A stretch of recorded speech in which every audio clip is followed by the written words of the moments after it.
بسم اللہ الرحمن الرحیم الحمد للہ رب العالمین وبہ نستعین وصلی اللہ وسلم علی سید الانبیاء والمرسلین وعلی آلہ واصحابہ اجمعین ومن تبعہم بإحسان الی یوم الدین اما بعد. محترم مشاہدین، بارک اللہ فیکم.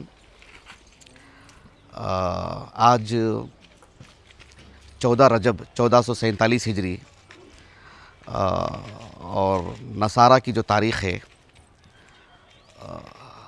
4 جنوری 2026 بروز اتوار، اور ابھی تقریباً 10 بج رہے ہیں صبح کے. جامعہ محمدیہ منصورہ بنگلور، جو جنوبی ہند کا ایک عظیم جو دینی مدرسہ ہے، سال میں متعدد مرتبہ وہاں سے ایک وفد علاقوں میں جاتا ہے، متعدد علاقوں میں دعوت و تبلیغ کی غرض سے، اداری کی طرف سے. تو یہ بھی ادارے کا ایک وفد ہے الحمدللہ، جس میں ہمارے عزیز شیخ سفیان محمدی حفظہ اللہ بھی ہیں.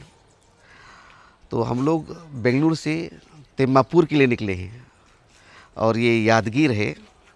جب ہم لوگ جامعہ دارالسلام عمر آباد میں پڑھتے تھے تو یادگیر، رائچور اور یہ تیماپور اور مانوی بھی قریب ہے نہیں، تو قرب و جوار کی کم و بیش ہمارے 50 کے قریب جو ہے ساتھی معاصرین میں سے ہیں، کم و بیش 50 یا 30 سے 50 کے درمیان. تو دوسری مرتبہ یادگیر آنا ہوا. یہ مسجد حمزہ ہے الحمدللہ، مسجد حمزہ اہل حدیث.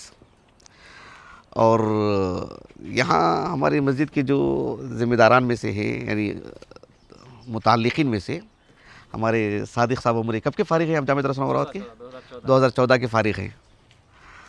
اور ہمارے عبدالرزاق صاحب، ان سب کی یہ بکرے ہیں جو کسب کے لیے، تجارت کے لیے استعمال کیے ہوئے ہیں.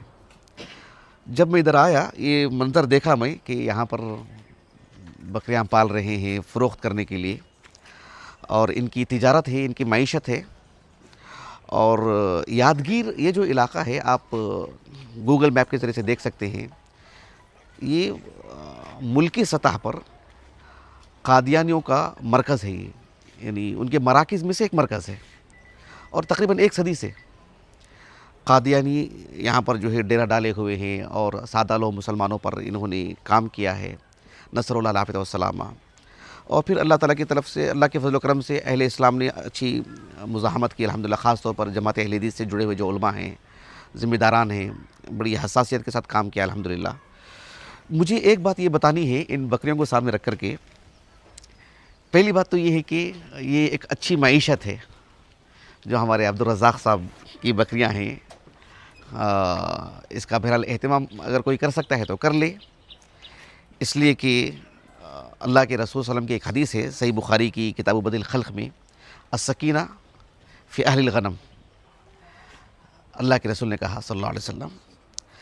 جہاں تک مسئلہ معیشت کا ہے، امام ابن ماجہ رحمہ اللہ کی جو سنن ابن ماجہ ہے، اس کی کتاب التجارات ایک نظر ڈال لیجیے. اس میں باب الصناعات وغیرہ کے تحت اللہ کے رسول نے کہا صلی اللہ علیہ وسلم، جس کے راوی ام ہانی ہیں رضی اللہ عنہا. ام ہانی رضی اللہ عنہ کہتے ہیں کہ رسول اللہ صلی اللہ علیہ وسلم نے فرمایا، اتخذی غنما فإن فیہا برکہ. بطور معیشت کے، بطور یعنی زندگی کے گزران کے لیے اس کا اہتمام کریں. تو کہا کہ اس میں برکت ہے، کہا اللہ کے رسول نے صلی اللہ علیہ وسلم. اور اس جانور سے متعلق اللہ کے رسول نے کہا صلی اللہ علیہ وسلم، بکروں سے متعلق، یہ بھی سنن ماجہ کی حدیث ہے، حدیث ابن عمر اور ابو ہریرہ سے بھی مروی ہے رضی اللہ عنہ. حدیث صحیح ہے، شیخ البانی نے صحیح کہا ہے رحمہ اللہ تعالی، کہ اللہ کے رسول نے کہا صلی اللہ علیہ وسلم، الشاۃ من دواب الجنہ. الشاۃ، اس کا معنی علماء نے یہ بتایا کہ یعنی اس کو اللہ سبحانہ و تعالیٰ کے راستے میں عام طور پر قربانی دی جاتی ہے، اور اس کے لیے جنت حاصل ہوتی ہے. عید الاضحیٰ کے مناسبت سے، عقیقہ کی مناسبت سے اس کی قربانی ہوتی ہے، اور اس کے ذریعے سے جنت ملتی ہے. اس کا یہ ایک معنی بتایا اہل علم نے، اللہ اعلم. اچھا، یہ ایک بات رہی. جو بہت ہی اہم اور ضروری بات ہے وہ یہ کہ ہماری ملکی سطح پر اللہ تعالیٰ ہماری ہر پہلو سے حفاظت فرمائے. یہ قادیانیت کا مرکز ہے یادگیر، اور ہمارے جماعت اہل حدیث کے علماء ذمہ داران نے بہت محنت کی اس سلسلے میں، اور اس کا اثر دکھائی دے رہا ہے اللہ تعالیٰ کے فضل و کرم سے الحمدللہ۔ تو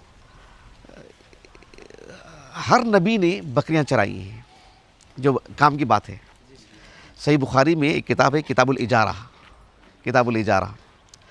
ابو ہریرہ کہتے ہیں رضی اللہ عنہ، آپ سے روایت ہے، رسول اللہ صلی اللہ علیہ وسلم نے فرمایا ما بعث اللہ نبیا الا رعى الغنم،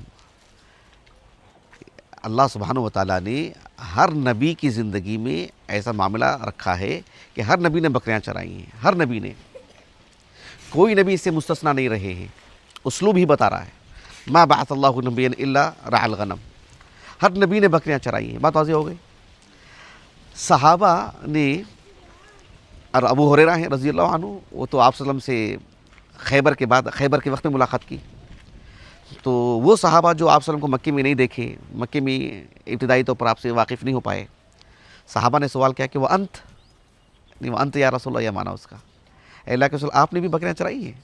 آپ صلی اللہ علیہ وسلم نے فرمایا کہ میں نے بھی بکریاں چرائی۔ کہا کہ کنت ارعاها علی قراریط لاہل مکہ، قراریط کسی علاقے کا اس کا نام نہیں ہے، جیسے کہ ابن حجر رحمہ اللہ نے اس پر کافی تفصیلی گفتگو کی ہے، ایک پونجی ہے، کیوں سمجھ لیجئے کہ بھئی روزانہ ایک 10 روپے 15 روپے 20 روپے میں نے بکریاں چرائی ہیں مکے میں۔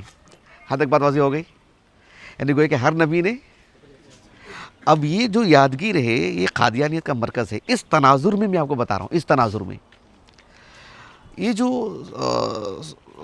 صحیحین سنن اربع کتب ستہ ہے، اللہ جزائے خیر دے مولانا عبد المالک مجاہد حفظہ اللہ تعالیٰ کو، آپ نے اردو دنیا میں جو کتابوں کی جو قیمت بڑھائی ہے، قیمت سے مراد پیسوں کی بات نہیں کر رہا ہوں، یعنی اس کی خوبصورتی، اس کا ورق، اس کی جلد، اس کا حسن، یہ معنی، اس کا وزن جو بڑھایا یہ معنی میں، تو اس کی جو انہوں نے ایک مقام دیا اردو کتابوں کو الحمدللہ۔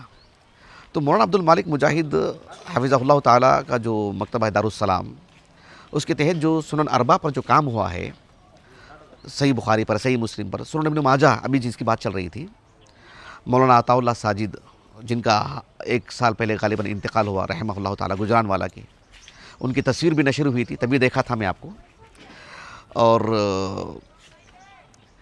ایک طالب علم کو اردو جو مترجم ہیں ان سے بھی خوب فائدہ اٹھانا چاہیے، بے نیازی ہرگز نہیں برتنی چاہیے، اس میں بھی بہت سارے فائدے رہتے ہیں الحمدللہ، صرف احمد الناس کر کے چھوڑ دینا نہیں چاہیے، طلبہ باقاعدہ فائدہ اٹھائیں اس سے۔ تو مولانا عطاء اللہ ساجد رحمہ اللہ تعالیٰ، جب میں نے ان کو پڑھا تھا تو اس وقت وہ باحیات تھے، اب آپ کا انتقال ہو گیا، اور آپ گجران والا کے ہیں، وہ زیادہ خبیر ہیں اپنے ملک سے متعلق، اس قضیے سے متعلق۔ مرزا غلام احمد قادیانی جس کا سن ولادت ہے 1830 پر 9 اور سن وفات ہے 1908، مرزا غلام احمد قادیانی انگریزوں کی دور کا ہے، اس وقت پیدا ہوا، اور ان کی وہ پیداوار بھی ہے، وہ انہوں نے کھڑا کیا اس کو۔ بعض اہل علم کہتے ہیں کہ دیکھو بصیرت کتنی بڑی چیز ہوتی ہے، اس کو معلوم ہو جاتا کہ جو ہے 1947 میں یہ ملک آزاد ہو رہا ہے، تو انگریزوں کا کبھی وہ پیچھے نہیں پڑتا، وہ پھر وہ حق پر قائم رہتا کہ بھی چند دنوں کے بعد تو ہم کو ہی غلبہ ملنے والا ہے، جیسے عام علماء حق کی جو پذیرائی ہے۔ تو چند دنیا کی وجہ سے 1947 میں ہمارا ملک آزاد ہو رہا ہے، مولانا ثناء اللہ امرتسری رحمہ اللہ کا انتقال ہوا 1948 کو سرگودا میں، فاتح قادیان بلکہ فاتح ادیان، اور 1908 میں انتقال ہوا۔ انگریزوں کو خوش کرنے کے لیے، کچھ پیسوں کے لیے، کچھ منصب کے لیے، اس کو اتنا بھی اندازہ نہیں ہے کہ بھی ملک آزاد ہو جائے گا چند سالوں کے بعد، اور پھر جو ہے مطلب اگر میں حق پر رہتا تو میں مسلمانوں کا امام ہوتا۔ مولانا ثناء اللہ امرتسری کو جیسے اللہ نے حفاظت فرمائی۔ تو مولانا عطاء اللہ ساجد رحمہ اللہ تعالیٰ نے کہا ہے کہ ہر نبی نے بکریاں چرائی ہیں، یہ بھی اس بات کی واضح دلیل ہے، واضح ثبوت ہے کہ مرزا غلام احمد قادیانی جھوٹا نبی، جھوٹا انسان ہے، جھوٹا نبی، کیا نبی کا نہیں بولنا چاہیے، جھوٹا انسان ہے، وہ ایک اچھا انسان نہیں ہے، چاہے جائے کہ نبی، وہ کذاب ہے۔ وہ کیوں؟ اس نے اپنے آپ کو نبی کہا ہے، اور اس نے زندگی میں کبھی بکریاں نہیں چرائی، اس نے زندگی میں کبھی بکریاں نہیں چرائی اس نے، اور ہر نبی نے بکریاں چرائی، اس بات کی واضح دلیل ہے کہ وہ نبی نہیں ہے۔ اس کے بعد میں نہیں سمجھتا کہ کسی اب ایک مسلمان کے لیے، اور قادیانی جو اپنے آپ کو ہمارے درمیان رہتے ہوئے قرآن اور حدیث ہی کہتے رہتے ہیں، حدیثوں سے ہی استدلال کرتے رہتے ہیں، تو پھر مرزا غلام احمد قادیانی نے کبھی بکریاں نہیں چرائی، اس کی زندگی میں کبھی اس کا ثبوت نہیں ملتا ہے. تو پھر اس اعتبار سے وہ بھی ایک دلیل ہے، وہ بھی ایک واضح دلیل ہے. دلائل تو دلائل ہے ہی، پل پل جو ہے اس کی زندگی کا حصہ بتا رہا ہے کہ وہ جھوٹا انسان ہے، وہ نبی ہے ہی نہیں. یہ بھی ایک دلیل ہے کہ اس نے کبھی بکریاں نہیں چرائی ہیں. بات واضح ہو گئی. رضا خیر دے ہمارے صادق صاحب کو، ہمارے عبدالرزاق صاحب کو، ہمارے عزیز شیخ سفیان کو، ہمارے مستقیم صاحب، جو بھی جماعت کے لوگ یہاں پر ہیں. آج جیسے ہی ہم لوگ صبح میں پہنچے، یہ بکریاں کا منظر دیکھا میں، تو اللہ تعالیٰ کی طرف سے اچانک یہ فکر آیا کہ میں اس پر کچھ بول دوں، کیونکہ یہ ایسے ہی مواقع پر یہ بھی ایک دعوت و تبلیغ کا ایک ذریعہ ہے، تاکہ لوگوں کے مطلب یعنی سدھرنے کا ایک موقع ملے، اور عامت الناس سنے گی ان باتوں کو تو متوجہ ہوگی انشاءاللہ کہ ہاں بھائی اس نے تو کبھی بکریاں نہیں چرائی ہیں، اور ہر نبی نے بکریاں چرائی ہیں، تو پھر کیا معاملہ ہے اس کا؟ یا تو کم از کم کھوج کریں، بکریاں چرائی کے دیکھیں، تو بات واضح ہو جائے گی انشاءاللہ تعالیٰ. اللہ تعالیٰ ہم سب کو اسلام پر قائم رکھے، اور دین حق پر اللہ تعالیٰ ہمیں ثبات قدمی عطا فرمائے. بارک اللہ فیکم.